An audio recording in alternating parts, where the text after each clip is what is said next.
गुरुवार आजची स्वामी पूजा शब्दसुमनांची. स्वामी, तुम्हाला आई संबोधतात सर्वजण आणि जन्मदात्रीलाही आईच. स्वामी, तुम्ही तर सर्वशक्तिमान आणि सर्वज्ञ आहात. तुम्हाला सर्वच भक्तांची सदैव काळजी असते आणि माझ्या जन्मदात्री आईला फक्त तिच्या कुटुंबाचीच, तरीही तिला एवढी मोठी उपमा. हे का, हे मला जेव्हा मी स्वतः आई झाले तेव्हा कळले.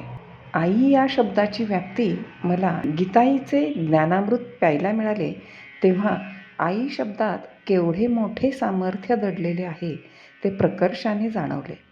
ती कुठेही असली तरी तिचे ध्यान आपली मुलं आणि पती यांच्यामध्येच रत असते.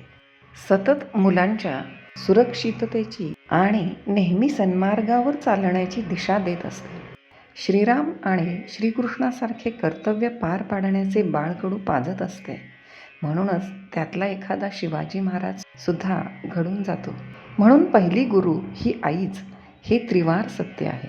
स्वामी, हे तुम्ही सुद्धा तुमच्या भक्तांच्या बाबतीत करत असता. हे झाले आईचे स्वभावतःच असलेले गुण. परंतु याहूनही आणखी विशेष गुण म्हणजे आई या शब्दाची पावित्र्यता. त्या शब्दात असलेला स्वयंभू स्वर. या शब्दाला कुठल्याही व्यंजनांचा स्पर्श झालेला नाही, म्हणून तर तो स्वयंभू आहे.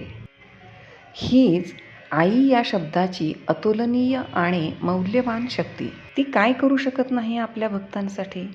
नाही हा शब्दच तिच्या शब्दकोशात नसतो.